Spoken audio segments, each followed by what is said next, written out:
Bom, pessoal, bom dia. Desculpa aí um pouquinho o atraso, problemas técnicos aqui. A gente está aqui com o Bruno da Isacetep, que vai falar um pouquinho para vocês, começar apresentando a empresa. Acho que dentro do setor e dos segmentos aqui é difícil entender onde cada empresa se encaixa, em cada caixinha. Explicar um pouquinho o que a empresa faz, quais os ativos da empresa, passar uma pincelada para depois a gente conseguir entrar em assuntos mais específicos aqui. Obrigada pela presença, Bruno. Eu que agradeço o convite, acho que é super importante essa interação, né? Acho que a gente, as empresas como a Isacetep, que tem uma tradição muito grande de ser uma boa pagadora de proventos, a gente tem um canal muito importante com vocês e é super importante para a gente esse canal com vocês e com o público pessoa física também, que hoje representa uma boa parte da nossa base acionária. Falando da... Quantos? Desculpa. CPFs, quantos? A gente está com quase 300 mil. Falando aqui da Isacetep, né, a gente hoje é uma empresa ISA. A ISA é uma empresa de transmissão colombiana que atua no segmento de transmissão de energia, de toll roads e de telecomunicações. Tá? Eles entraram no Brasil em 2006, quando eles compraram a CETEP, na privatização da CETEP, que é a Companhia de Transmissão de Energia Elétrica Paulista, cujo contrato original e o único contrato da empresa naquele momento era o contrato de transmissão de energia do estado de São Paulo. Então hoje a gente tem esse ativo, que é o contrato 059, ele é o nosso maior ativo e ele foi o que originou a empresa e desde então nós vimos expandindo a companhia, né? Falando um pouco da empresa, a gente tem uma estratégia muito sólida e baseada em 3 pilares, que são gerar valor ao acionista, tá? Criar impacto social e ambiental positivo e garantir a longevidade corporativa. Quando a gente olha esses 3 pilares, a gente está num segmento de energia, né, transporte, transmissão de energia, então a gente corta diversos estados, diversos ambientes, então é super importante que a gente crie esse impacto social positivo, não só neutro, mas tem um impacto positivo. E um outro ponto que eu comentei, a gente atua no setor de transmissão, então as empresas, a transmissão, ela atua por meio de contratos de concessão, que tem um prazo determinado. Então se a gente não fizer nada, em determinado ano a empresa termina. Hoje é 2053. Então a gente precisa continuar investindo e crescendo para continuar expandindo a companhia e garantir a longevidade corporativa e gerando valor para o acionista por um longo período, né? E quando a gente fala não só do setor, mas da companhia, quais são as principais vantagens que a gente vê aqui na transmissão, tá? São receitas previsíveis e elas são blindadas pela inflação. Então, como que é hoje um leilão de transmissão de energia?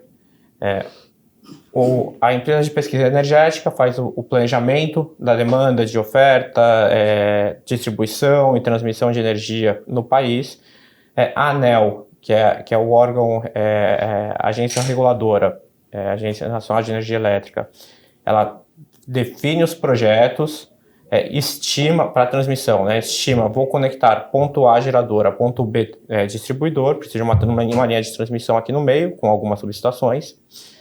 E para isso, o investimento que eu estimo nesse projeto vamos supor aqui, R$1 bilhão. E para esse R$1 bilhão eu aceito pagar R$200 milhões por ano de receita permitida. Então a receita, ela não depende da quantidade de energia que é transmitida na linha e ela não depende do preço da energia. Então, a receita está pela disponibilidade da rede. Uma vez que está construída a rede, a gente recebe aquela receita se ela estiver operacional. Tá? E esse contrato ele é reajustado anualmente pelo IPCA. Então, a receita está dada no momento do leilão e ela vai ser aquela receita reajustada por IPCA pelos próximos 30 anos, a partir do momento da energização do projeto. Então a gente não tem um risco de demanda e a nossa receita é ajustada pelo IPCA, então a gente é tranquilo quanto à inflação também. nós temos um crescimento consistente e rentável. Como eu comentei, a ISA comprou a CETEP lá em 2006, era o único contrato de concessão, e hoje nós já temos 35 contratos de concessão. Tá? Nós temos 35 contratos, uma rede que passa dos 20 mil quilômetros de linhas de transmissão, com uma RAP que hoje está em 6 bilhões de reais, uma receita anual permitida, que é a RAP, que é de 6 bilhões de reais ao ano. Tá?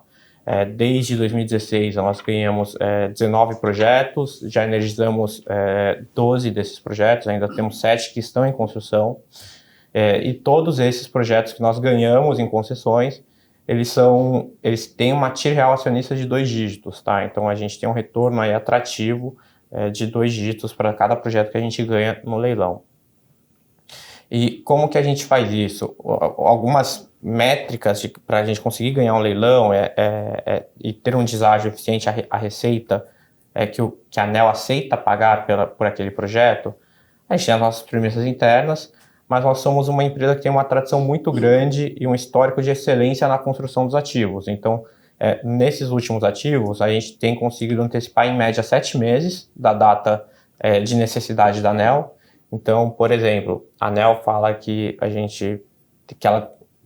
eu preciso construir o projeto e energizar em até 5 anos. Na média, eu faço em 4 anos e 5 meses, tá? Nos últimos projetos que nós tivemos. E com uma eficiência de CAPEX média de 35% em relação ao investimento da ANEEL. Então, aquele investimento que a ANEEL estimou em 1 bilhão, eu faço com 650. Então, com isso, eu consigo ter um retorno atrativo e oferecer um deságio para ser competitivo no projeto. Entre outras N eficiências, premissas que nós temos em relação ao caso base da ANEEL. E aqui a gente tem um payout sustentável, tá? Nosso payout mínimo é de 75% do lucro líquido regulatório. A gente tem a contabilidade regulatória, que é determinada pela ANEEL, no Manual de Contabilidade da ANEEL, que é o BR-GAAP, que é o que ele se aproxima muito mais da geração de caixa efetiva do que, de fato, a contabilidade societária. Então, quando a gente olha os nossos resultados, a gente vai passar por earnings release, apresentação de resultados, eles são todos feitos na contabilidade regulatória. O ITR e as demonstrações financeiras são em contabilidade societária e FRS. Mas os nossos resultados que a gente divulga para o mercado e fala com o mercado são todos em contabilidade regulatória. Nenhum analista sell-side olha IFRS, todos olham só regulatório. Tá? E esse payout sustentável é uma prática que a gente tem desde 2018, que a gente afirma essa prática, porém a gente não distribuiu, a gente só distribuiu menos de 75% do lucro líquido regulatório em 2013, que foi o ano de renovação da concessão. O resto sempre foi acima. Todos os anos foi acima. E como nós chegamos até aqui, né? O contrato de concessão, que é o original, veio da privatização em 2006. Então, entre 2006 e 2013, a ISA ela estava basicamente entendendo e ganhando as eficiências de uma empresa que se privatizou naquele momento, tá? E em 2013 teve a MP 579, em que o governo possibilitou a prorrogação antecipada dos contratos de concessão de transmissão de energia. E nós fomos uma das empresas que naquele momento optou por antecipar essa renovação, tá? O contrato ele venceria em 2015, então em 2012, final de 2012, nós prorrogamos o contrato por mais 30 anos até 2042, tá? E esse contrato, ele é um contrato que são 9 contratos que existem como esse, basicamente somos nós, Eletrobras, CPFL e CEMIG que temos, tá? Esse contrato. Contratos desse tipo, tá? E ele é muito, muito importante. Naquele momento, a gente teve uma redução da nossa receita quando a gente assinou a prorrogação em 70%, tá? Baseado nas premissas daquele momento. Nós recebemos uma parte da indenização via RBNI, que era Receita Básica de Novos Investimentos, recebemos entre 2013 e 2015, foi fácil o recebimento. E uma outra parte, que é o RBSE, que a gente vai falar mais para frente, a gente vem recebendo a partir de 2017. Então, esse período de estabilização, que a companhia não cresceu muito, a gente estava buscando garantir o nosso direito a receber a adequada remuneração pelos ativos do contrato 059. Então, a partir do momento que nós garantimos esse direito, a gente começa a ser mais ativo em leilões e reinvestir os recursos do RBSE em novas concessões para garantir a longevidade corporativa e perenizar esse fluxo de caixa. Tá? Então, a partir de 2016, a gente começa a crescer bastante, arrematamos aí 16 lotes, compramos 4 concessões, e hoje nossa RAP potencial, por que é potencial de 6,2 bilhões? Porque 970 milhões essa RAP, mais ou menos 1 bilhão, ainda está em construção, o resto é operacional. Tá? Mas assim, a gente construindo, a gente passa a receber, não é que a gente depende de uma nova concessão, uma licitação, a gente está no processo de construção. E como eu comentei, a gente tem os 2 tipos de contrato, tá? O 0,59, que ele representa aí mais ou menos 60% da nossa receita, dos 6,2 bilhões, sendo que 35% deles é de operação e manutenção, então uma receita que eu vou receber por operar e manter o ativo até 2042, e 65% é o RBSE. Tá? O RBSE, como eu comentei, ele é um direito que nós temos a ativos que não foram considerados 100% depreciados no momento da renovação.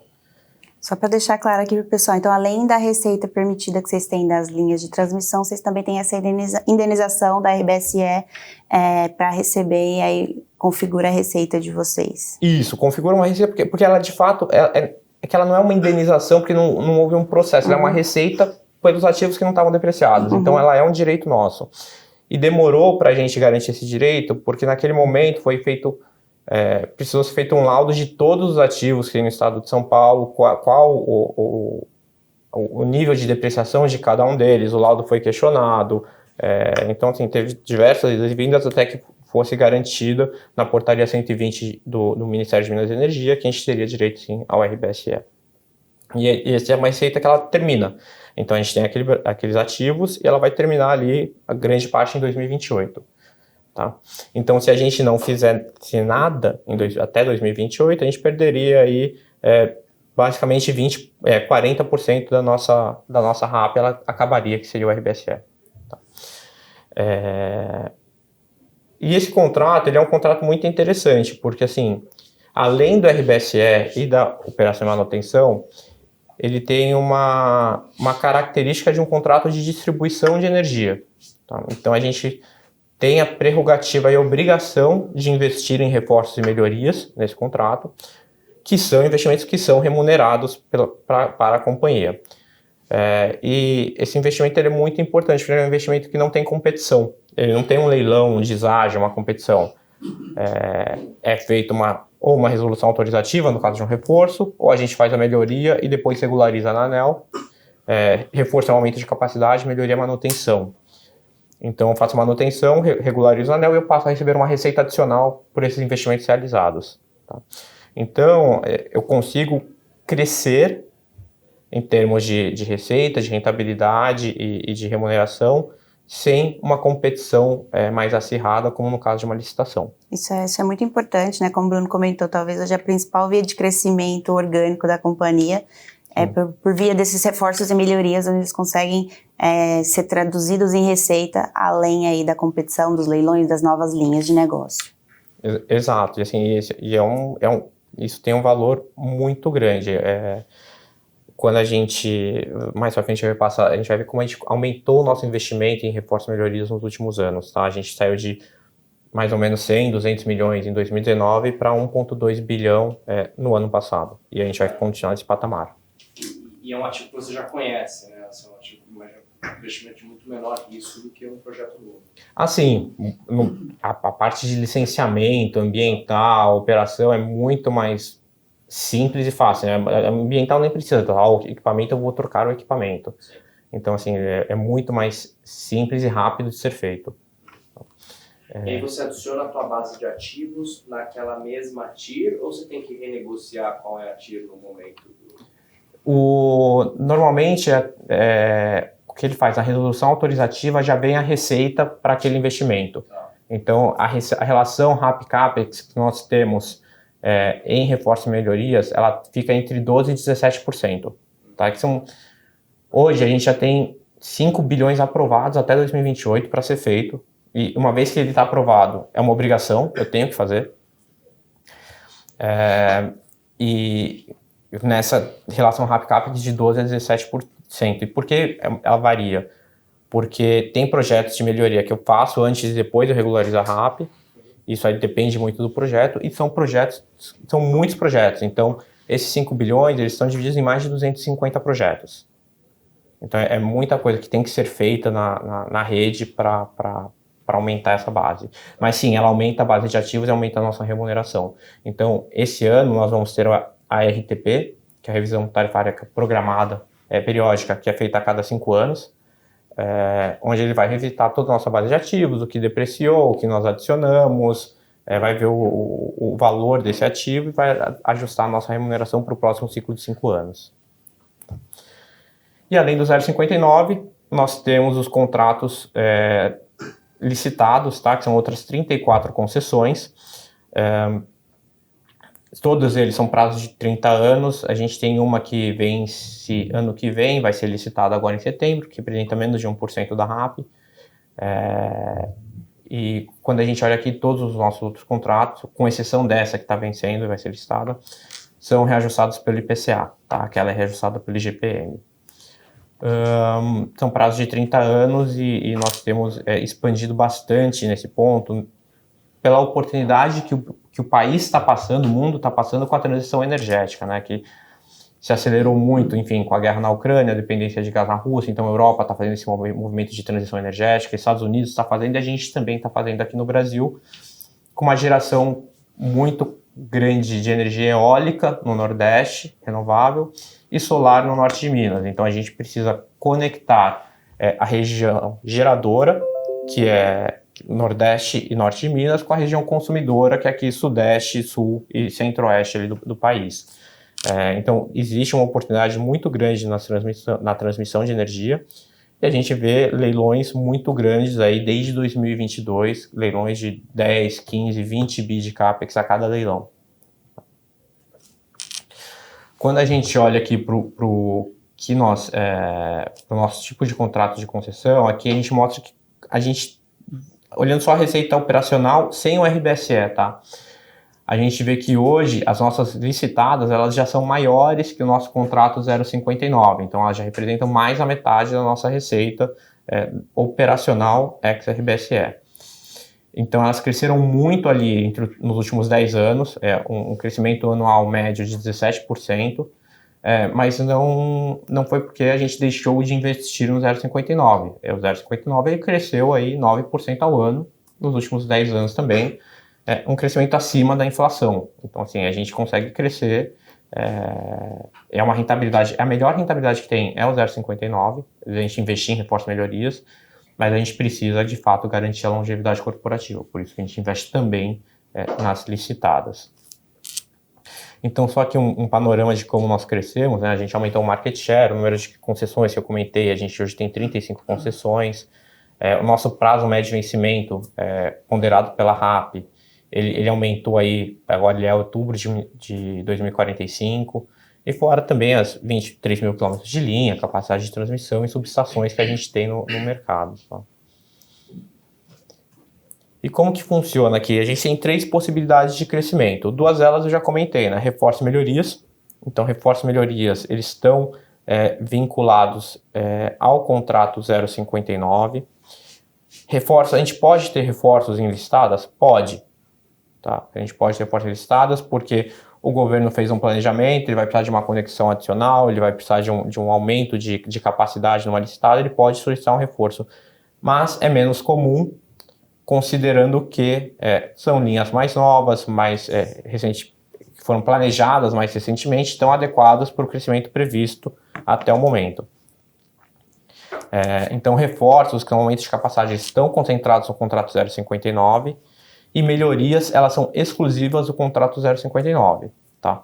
Então, as melhorias, que são as adequações na instalação, então, poxa, eu vou trocar um disjuntor por um disjuntor da mesma capacidade, um transformador por um transformador da mesma capacidade, trocar um para-raio, tudo isso é uma melhoria, tá?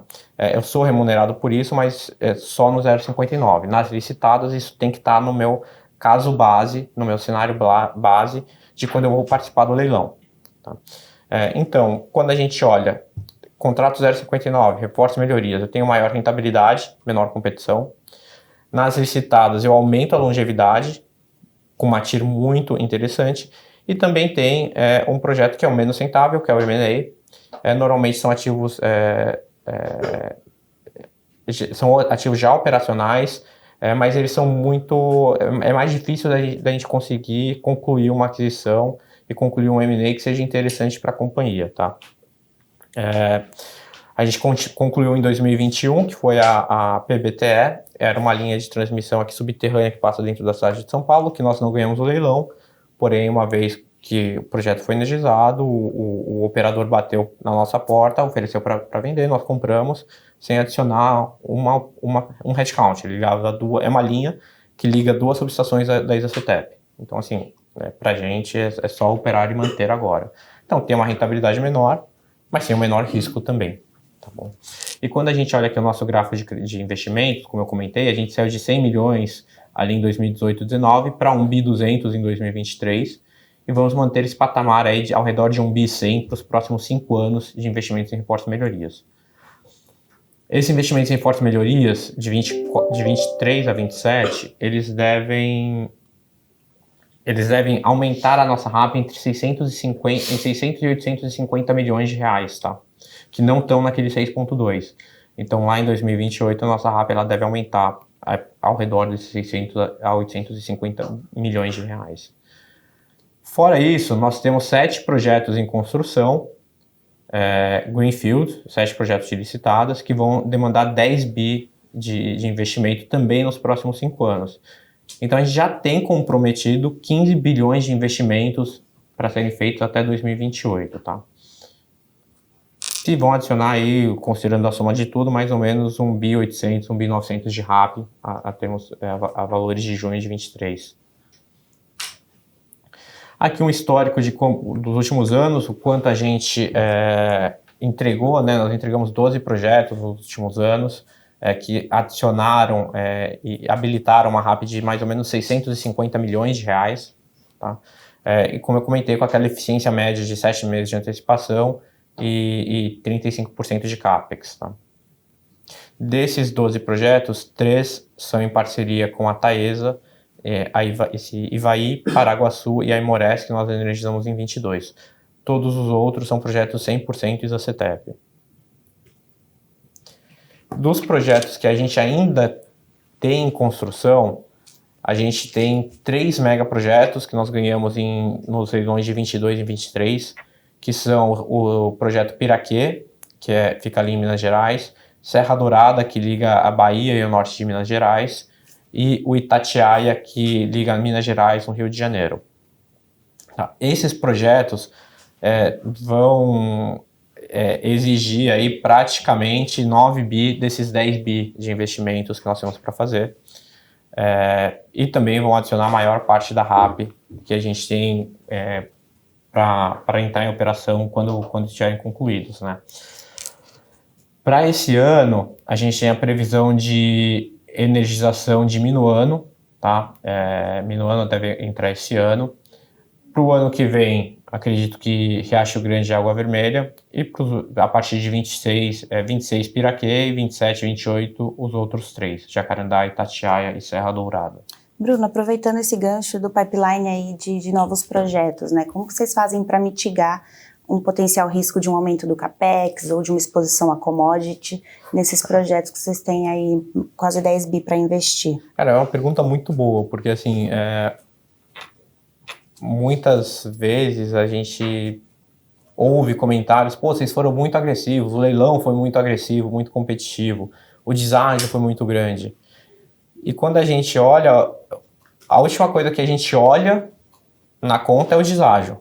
Então a gente faz o projeto, escolhe os lotes que vai estudar a fundo, a gente estuda muito os lotes e busca tanto benefícios de traçado da linha, então você tentar evitar áreas quilombolas, áreas de preservação, a travessia de rios, tudo isso afeta no custo do projeto. Então você otimizando o traçado da linha, você consegue sim ter uma eficiência de custo, a gente faz um planejamento, muitas vezes a gente até inicia o processo de licenciamento ambiental antes mesmo do leilão e qualquer coisa suspende se não ganhar, porque a gente está tão confiante, é um processo que é demorado, o licenciamento ambiental demora 2 anos, na média. Então, se a gente ganhar um tempo, a gente consegue ganhar essa eficiência. E na parte de fornecedores, a gente, para 2 desses projetos que nós ganhamos em 23, Serra Dourada e Itatiaia, por exemplo, que são os maiores, exceto Piraquê, a gente contratou 2 fornecedores estrangeiros, 2 EPCs, que é Cobra e Elecnor, são super capacitados para a construção desses projetos. E como nós vamos para o leilão? A gente já tem um contrato assinado com eles, com a cláusula de efeito suspensivo. Então a gente já vai com o contrato assinado com o fornecedor. Então a gente não tem risco de não ter um fornecedor se a gente ganhar um leilão, ou dele aumentar o preço, já está tudo negociado com o fornecedor, com o EPCista, antes mesmo do leilão. E também, na parte de matéria-prima, no dia seguinte, no máximo na semana do leilão, a gente já fecha um hedge das matérias-primas para não correr o risco de variação no custo do alumínio, por exemplo, para as torres. Então, a gente acaba, de fato, sendo muito conservador nesse ponto. E todas essas premissas, eficiência de traçado, já negociar com o fornecedor, travar o hedge, pesquisar eficiências tributárias, modelo de financiamento, tudo isso que faz com que, no final das contas, a gente chegue num número que vai chegar numa TIR que a gente ache adequada para o projeto, e aí a gente chega no deságio. Então o deságio é a última coisa que a gente olha. A gente olha sempre o retorno que a gente quer ter com o projeto e quanto a gente pode dar de deságio para ter aquele retorno, dado todo esse estudo que a gente faz. Perfeito. Aqui só um exemplo do último leilão. A gente ganhou 3 lotes no último leilão. Tá? Aqui é a curva de CAPEX, que é interessante. Como eu comentei, os 2 primeiros anos normalmente são anos que você leva fazendo o licenciamento dos projetos, e a curva de CAPEX acaba ficando mais para o final, então mais para o 3º e 4º anos. Tá? Então o desembolso maior, ele é no 3º e 4º ano. Então muita gente pergunta, poxa, você já ganhou um leilão, já vai captar dívida? Não, vou captar dívida mais para frente, quando eu precisar de fato do caixa para começar a construir, quebrar o chão e fazer o investimento na infraestrutura. Aqui é o fluxo do RBSE que eu comentei com vocês, ele está em discussão, ele está em andamento, tem uma expectativa de ter uma decisão até metade do ano, até junho, tá? Para entrar na RTP. Porém, é um assunto que vem em discussão desde 2017, então a expectativa ela sempre tem algumas decisões que depois tem recursos, etc. Mas a gente acredita que deve ter uma decisão em breve aí na ANEEL, tá? Sobre o questionamento que está acerca do fluxo do componente financeiro do RBSE. O que é esse componente financeiro, né? O direito foi definido lá em 2017, porém a database é 2012, que é da renovação do contrato. Então o componente econômico basicamente é o valor nominal do ativo, tá? E o componente financeiro é o reajuste de todo esse ativo entre 2012 e 2017. E aí tem um questionamento de como ele deveria ser corrigido, se ele deveria, a metodologia de cálculo dos juros, se deveria pagar antes e calcular depois, passa o período e depois calcula os juros. Então tudo isso está sendo questionado na ANEEL.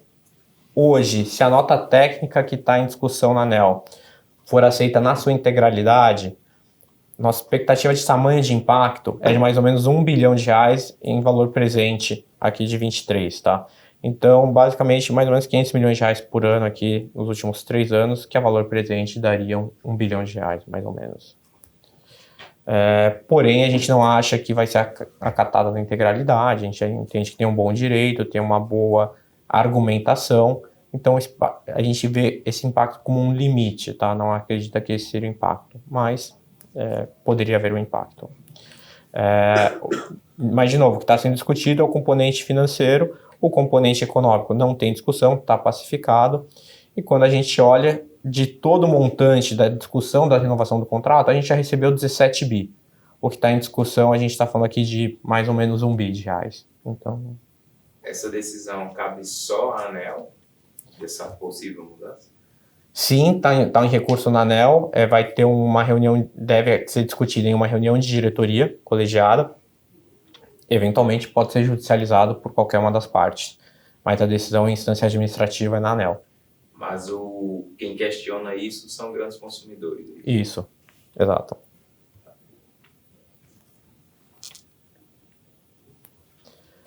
E aqui, falando um pouco de ESG, para a gente é super importante, como eu comentei no começo da reunião, um dos nossos pilares é criar impacto social e ambiental positivos. Então, nós somos uma empresa carbono neutro aí desde 2019. A gente tem metas de redução de emissão de gás carbônico e gases SF6 atreladas à remuneração variável da diretoria. A gente tem metas de redução de acidentes atreladas à remuneração variável da diretoria, fora programas afirmativos para ingresso na companhia, de estágios, jovens talentos, aprendiz. Então, tudo isso a gente acaba investindo para ser uma empresa sustentável aqui. E um exemplo, acho que o principal exemplo de um programa de sustentabilidade é o Conexão Jaguar, que é nosso programa bandeira. O que é o programa Conexão Jaguar, né? Ele pega áreas do corredor da onça pintada, onde é Jaguar na América Latina e onça pintada aqui no Brasil, e a gente viabiliza, junto ao dono dessa área, desse terreno, a monetização por meio da venda de crédito de carbono. Então, a gente ajuda o dono do terreno a constituir, vender os créditos de carbono para ter uma receita para manter a área. E a gente não faz, não tem lucro com isso, né? A gente só investe, pega o investimento de volta, sem nenhuma remuneração adicional, e o recurso fica com o dono da área para a proteção da área. E recentemente a gente fez um contrato no Pantanal aqui, para a produção de 135 mil hectares, sem deter a terra, sem nenhuma expectativa de retorno com isso, fora o retorno ambiental. Fora isso, a gente também está no nível 1 de governança da B3, e são os principais índices da B3, o Ibovespa, o IBRX100, o ISE e CO2, índice de governança. Então a gente está bem satisfeito com nosso nível de governança. E depois tem alguns destaques financeiros aqui dos últimos anos. Então a gente vê como a receita operacional ex-RBSE, ela vem crescendo. O RBSE teve uma discussão aqui na pandemia com o reperfilamento do fluxo, mas a receita ex-RBSE, que é no gráfico superior esquerdo, azul escuro, ela vem crescendo constantemente.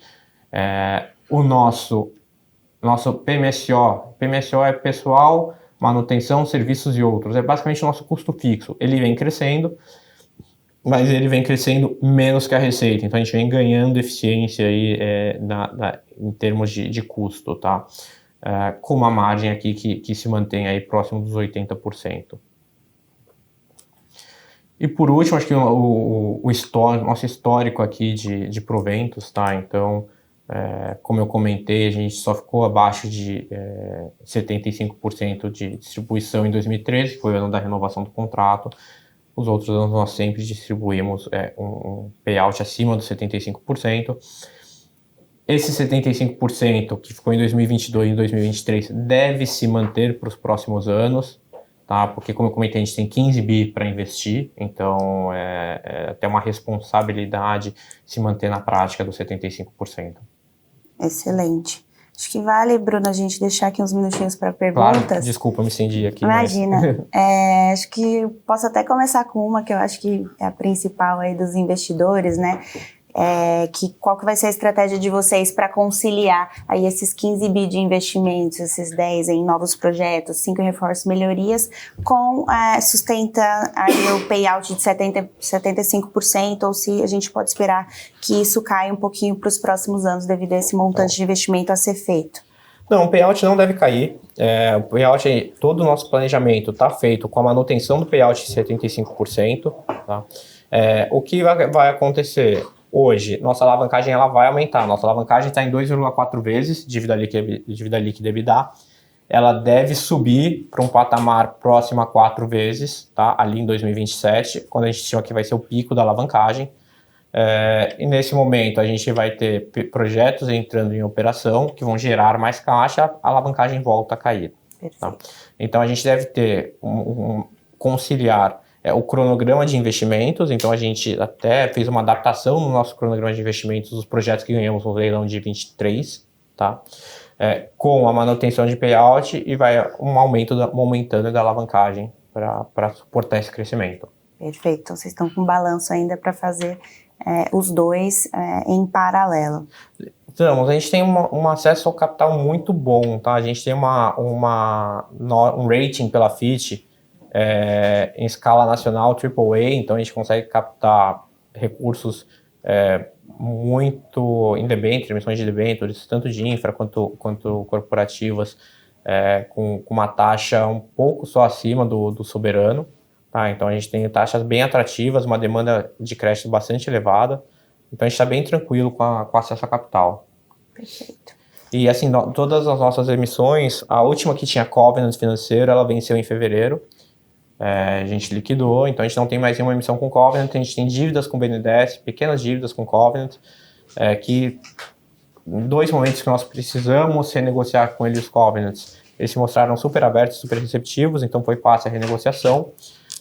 E qualquer coisa a gente pode pré-pagar também, são 650 milhões de reais que a gente conseguiria pré-pagar tranquilamente. Perfeito, aqui tem mais alguma pergunta?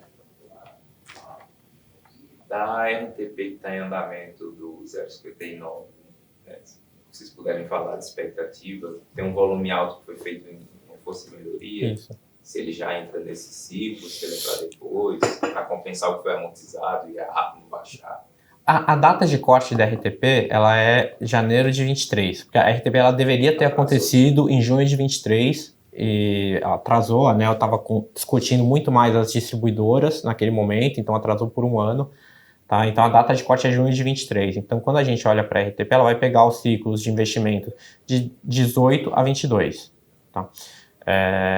Que não são os maiores ciclos de investimento, mas para a gente ainda a gente tem uma expectativa de um resultado bastante positivo, tá? Por quê? Muitos desses investimentos a gente fez lá atrás e eles são reavaliados na RTP pelo valor novo de reposição. Então a inflação andou muito no período, o banco de preços andou muito no período, então a gente vai ter um ganho aí nessa reavaliação dos ativos e blindagem dessa nova base. Então a gente está com uma expectativa muito positiva. A WACC está definida, acho que voltou para 7,54 para 2024, já fechou.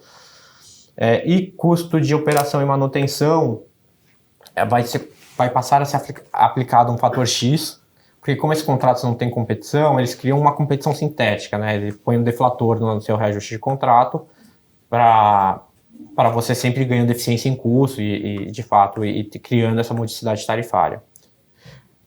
Então vai ser aplicado o fator X, o que reduz a nossa receita no longo tempo de operação e manutenção, acho que é 0,8%, 0,8% fator X,